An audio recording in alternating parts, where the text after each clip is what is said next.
I know The Goblet of Fire gets a lot of hate for being one of the worst adaptations in the Harry Potter series, but today I'm pressing pause on the criticism because I think I found a scene that actually improved the book version. That's right, it sounds crazy, but I think Harry's first task in the Triwizard Tournament in the book is a bit lackluster compared to the film. So in today's video, I'm gonna go page by page through this chapter and compare it to the movie scene, finding all the differences along the way, so that by the end, you can decide whether you prefer the movie version or the book. My name is Gibby, and welcome to episode 50 of Movies vs. Manuscripts, Harry Potter Edition.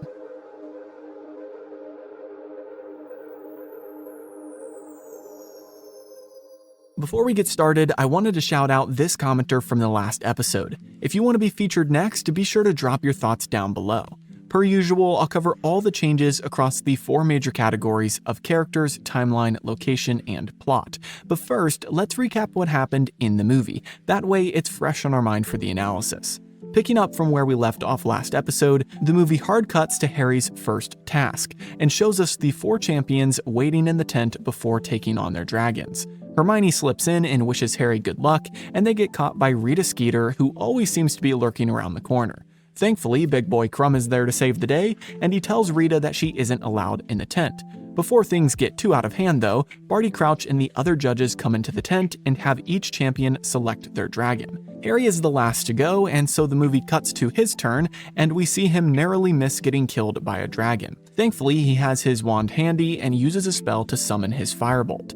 After jumping on, he leads the dragon off towards the castle, and they have an epic chase in which Harry almost falls to his death on multiple occasions. But eventually he flies back toward the stadium and defeats the dragon by causing it to crash into a bridge and fall to the ground. Harry then collects his golden egg, and the movie cuts to the Gryffindor common room where his classmates celebrate the victory. They ask him to open up the egg, which causes everyone to cover their ears in pain as the shriek echoes from inside of the egg. And after closing it up, Ron walks in and makes up with Harry, and that is where our scenes end for this episode. Now, to be clear, the pages that we're covering in the book discuss the events before and after this first task, and so what I want you to consider is the fact that the task itself was done better in the movie. But that doesn't mean I approve of the changes made to the before and after, but you'll see what I mean in a bit once we get to the plot changes. First, let's cover our first three categories, which are characters, timeline, and location. To be honest, timeline and location really don't have any significant changes, so we're just going to be covering characters that were missing in this scene. We don't hear from Peeves, Ludo Bagman, Charlie Weasley, Madame Pomfrey, or Lee Jordan. Technically, we might see Madame Pomfrey, but she is way more involved in the chapter itself as she tends to the wounded after the task. As for Peeves, you probably already know that he was removed from the entire Harry Potter series, so that's not special to this episode. And someone like Lee Jordan also got cut after the first couple films, which is really sad because I love his character. As the twins' best friend and sidekick, I'm shocked that they didn't keep him in more films. But anyway, the most significant removal out of all of these is definitely Ludo Bagman. Ludo was the head of magical games and sports at the Ministry, and therefore he organized the entire Triwizard Tournament. In order to simplify the plot though, they removed his character and made Barty Crouch do everything. But in the book, Barty really doesn't get too involved until later on. But on that note, that wraps up our character changes. Before we go diving into the plot, I want to thank Jason, Joshua, Timothy, Robo Steve, and the rest of my incredible supporters who help make videos like this possible each month. If you'd like to support the channel and gain cool perks like early access to videos and behind-the-scenes content, you can become a channel member today by clicking the join button next to my icon. Now, with that being said, let's head into our plot changes. Now, I know it seems weird to start with a negative in a video that's supposed to be positive, but like I said earlier, the before and after events of the task are not very accurate or good, mainly because we just don't get them. For example, our first change today is an omission the movie made regarding Harry's day before the task. After meeting with Moody and getting advice about using his wand, Harry has a light bulb moment of using a summoning spell. Now, for some context, they had just been learning summoning spells in Charms class that year, and Harry was sucking at it. So who does he go to for help? Hermione, of course. So after leaving Moody's, he goes straight to Hermione and tells her that he needs help learning how to do a summoning charm, and he needs to be able to perfect it by tomorrow. Then, with the clock running, Hermione gets to work with Harry in an empty classroom as he attempts to summon all sorts of objects towards him. We read that at first he was not doing a great job, with things coming halfway and then falling, or just not coming up towards him at all. Eventually, they had to go back to their Monday classes, which had Harry enduring a divination class with Trelawney, who predicted his death the whole time. But after they finished up their schoolwork, Harry snuck back to the classroom again with Hermione, and they practiced the spell until well past midnight. By the end of practicing, Harry was surrounded with objects he had summoned towards him, and he could easily snatch a book right out of Hermione's hands with the spell. His only worry was if the spell would be able to handle the distance, and Hermione assured him that it doesn't matter how far away he is from the firebolt, as long as he is focused intently on it. And that is when the book officially cuts to the first task itself. Now, real quick, a little off script here, I'm just curious what you guys think of the spell Accio.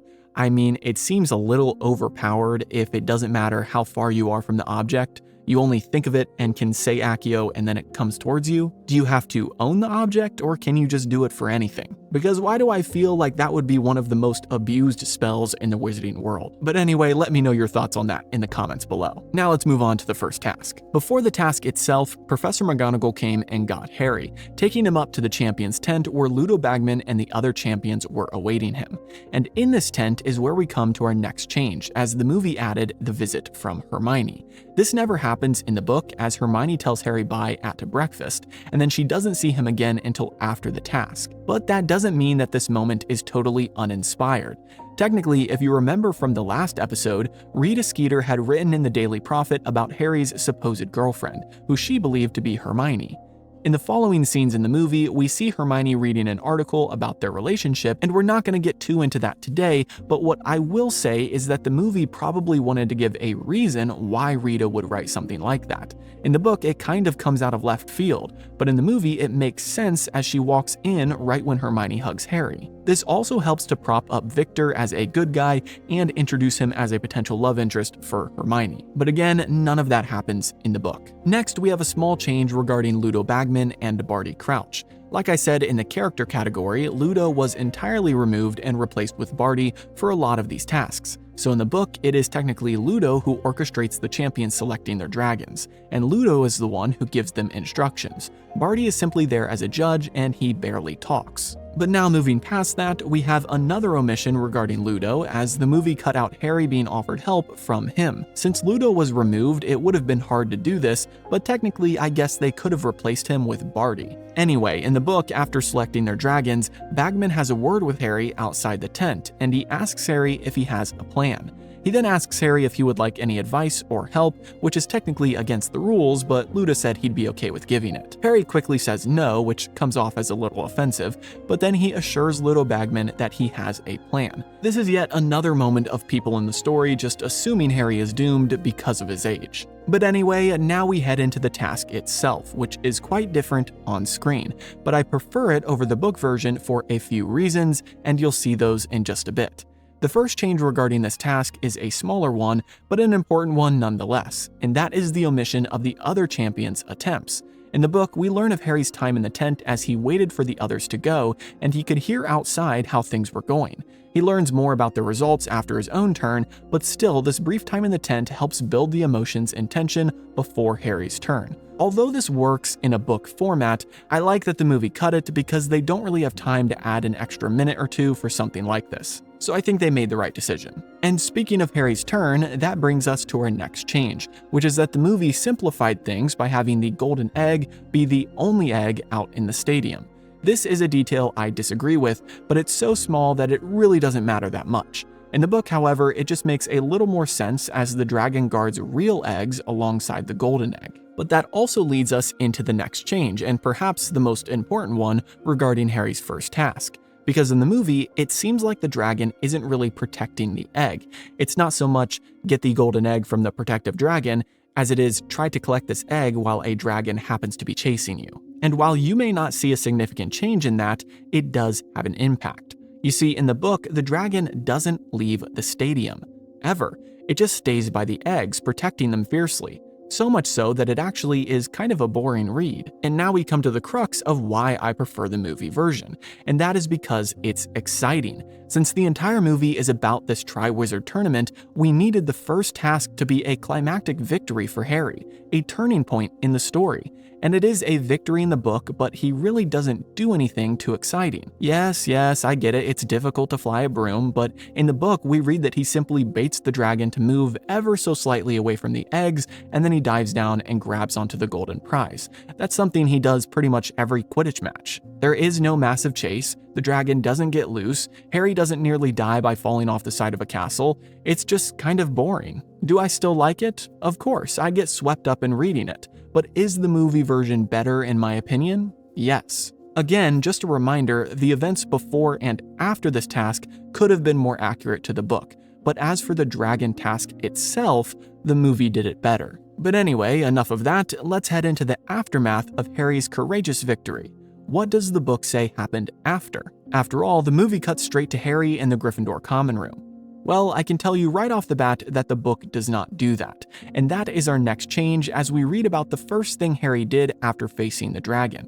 Logically, he went to Madame Pomfrey. In the book, he gets scraped up on the shoulder pretty bad and needs treated, and while he's in the medical tent, he sees Cedric, who is just now sitting up after being treated as well. Cedric congratulates Harry, and we read that half of his face was covered in some sort of ointment that must have been treating a pretty bad burn he got while facing his dragon. Hagrid, McGonagall, Moody, and more come to congratulate Harry on his success, and that takes us into our next change. You see, Harry and Ron don't make up in the Gryffindor common room, they make up right there in the tent after the first task. Hermione and Ron burst into the tent to see how Harry is doing, and this is the first time that the boys are really facing each other in quite a while. Ron goes to apologize about his actions, but Harry shuts him up and tells him not to mention it. In typical guy fashion, all is forgiven without actually hashing out what went wrong. Hermione then calls them both stupid, gives them a hug, and runs off crying tears of joy.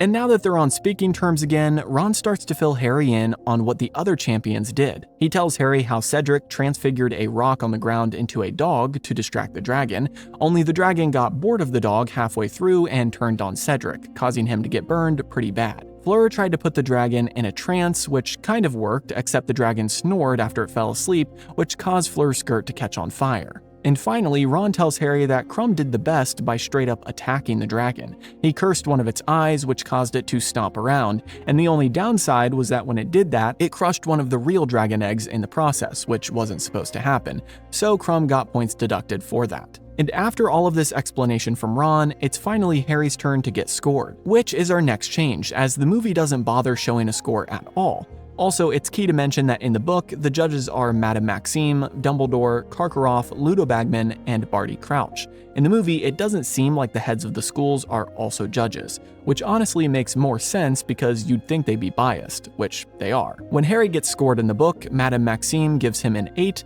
Crouch gives him a 9, Dumbledore also gives a 9, Bagman gives him a 10, and Karkaroff gives a 4. So at least in Karkaroff's case, you can see the bias. Next, there's another omission after the scoring, because in the book, Ludo gathers the champions in the tent again and informs them that their eggs are their clue for the next task, and that the next task is quite a ways away so they have time to prepare, as we learn they'll be competing again on February 24th. On top of this, another small omission is Rita's brief appearance at the end of the chapter, as she comes up to Harry and asks for a word, to which Harry savagely replies, "Yeah, you can have a word, goodbye." And then he, Ron, and Hermione head off to the castle. Now, before we get to the Gryffindor party and a couple of changes there, we have another omitted moment, which is that the trio go straight to the owlry after the task. Harry wants to fill Sirius in on what happened, so he writes him a detailed letter explaining the event, and how well he did. At this point, Harry is kind of on cloud 9 and riding a high, which I would be too if I just defeated a dragon. But anyway, Harry also uses this opportunity to fill Ron in on everything he's missed,